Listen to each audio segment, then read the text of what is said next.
एक छोटे से गांव में अरित्रो नाम का एक लड़का रहता था।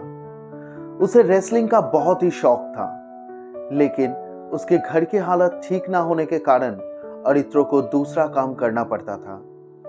एक दिन उसके गांव में एक रेसलिंग कंपटीशन होने की अनाउंसमेंट हुआ। अरित्रो खुद को बोला, भाई यही तेरे लिए सही मौका है कुछ कर दिखाने का। कंपटीशन के दिन अरित्रो की दोस्त रवि शहर से आया।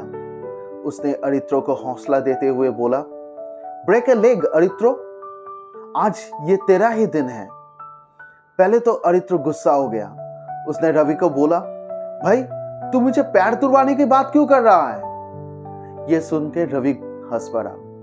उसने अरित्रो को शांत करते हुए बोला, भाई मैं तेरे पैर तुड़वाने की बात नहीं कर रहा हूं। यह इंग्लिश का एक इडियम है जिसका मतलब है विशिंग समवन गुड लक, मतलब किसी को शुभकामनाएं देना। अरित्रो ने रेसलिंग में भाग लिया, लेकिन उसका कोई एक्सपीरियंस ना होने के कारण ही was at his wits end, मतलब ही बिकम टोटली परप्लेक्स्ड, और उसे पता भी नहीं चला कब उसका ओपोनेंट उसको हरा के चला गया।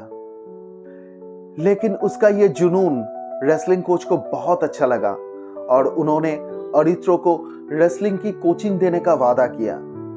तब रवि ने आके अरित्रो को बोला, अरे भाई तुम्हारा रेसलिंग पर हारना तो proved a blessing in disguise, मतलब it was an apparent misfortune that proved to be a good result. उस कोच की निगरानी में अरित्रो कड़ी मेहनत करना शुरू कर दिया। एक दिन उसके कोच अरित्रो को आके बोला, अरित्रो तुम्हारे कुछ मूव है that are besides the mark और इररेलेवेंट, जिसका रेसलिंग पर कोई जरूरत ही नहीं है, लेकिन तुम कड़ी मेहनत से तुम्हारा ये गलती सुधार सकते हो। लेकिन सिर्फ मेहनत से तो काम नहीं चलता ना, उसके साथ साथ अच्छा खाना भी चाहिए। लेकिन अरित्रो के घर की हालत इतना बुरा था कि अच्छा खाना उसके लिए सपना जैसा था। इसका भी सलूशन निकाला उसके बेस्ट फ्रेंड रवि ने। Ravi made a 5 finger discount from his house, मतलब वो अच्छा खाना उसके घर से चुराता था और अरित्रो के लिए लेके आता था। देखते देखते अरित्रो एक बहुत बड़ा पहलवान बन गया and he became the pride of his village. यहां पे मैंने आप लोगों को अरित्रो का एक इंस्पायरिंग कहानी सुनाया, जहां पे मैंने 5 इडियम्स को यूज किया जो पिछले साल यानी कि 2024 में एसएससी सीजीएल की 9 सितंबर की ऑल शिफ्ट्स से लिया गया है। मतलब जो तीनों शिफ्ट्स हुआ था उन सभी तीनों शिफ्ट में 9 सितंबर के जितने भी इडियम्स आया था वो सब इस कहानी में यूज हुआ। अब इन सब इडियम्स की सोर्स के बारे में हम लोग डिस्कस करेंगे थोड़ा। पहले शब्द आता है ब्रेक ए लेग। ब्रेक ए लेग इस इडियम का एग्जैक्ट सोर्स तो अभी तक पता नहीं चला, लेकिन यह माना जाता था कि इस शब्द का जन्म हुआ थिएटर की अंधविश्वास से, जहां पर किसी कॉम्पिटिटर को गुड लक विश करना उसकी खराब किस्मत को निमंत्रण देने जैसा था।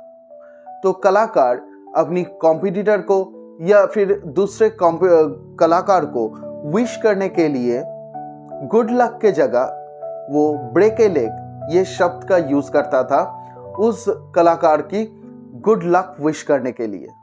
नंबर 2 पे आता है beside the mark. Beside the mark ये इडियम आया है तीरंदाजी से, जहां पे इसका मतलब होता है मिसिंग द टारगेट।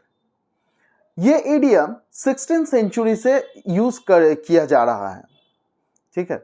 और पहली बार ये इडियम यूज हुआ था थॉमस मोर के राइटिंग में, जिन्होंने 1533 यानी कि 1533 में लिखा था, he spake all beside the mark.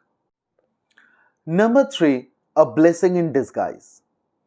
ये इडियम पहली बार 1746 में इंग्लिश राइटर जेम्स हर्वे ने उनकी एक writing reflection on a flower garden में पहली बार यूज किया था।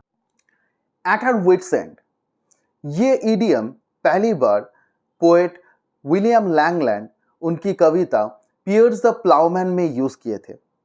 और इसके साथ साथ किंग जेम्स वाला जो बाइबल है बाइबल का जो वर्जन है वहाँ पर भी ये वर्ड यूज़ हुआ है। और नंबर 5 पर है 5 फिंगर डिस्काउंट। ये वर्ड पहली बार यूज़ हुआ था 1966 में और पॉपुलराइज्ड हुआ था 1970 टू 1980 में, जिसका मतलब है दुकान से चोरी करना। तो आज इडियम्स के ऊपर ये हम लोगों का पहला क्लास था। पहला क्लास कैसा लगा आप प्लीज़ कमेंट करके बताना, और अगर अच्छा लगे तो लाइक शेयर और सब्सक्राइब कर देना। Thank you.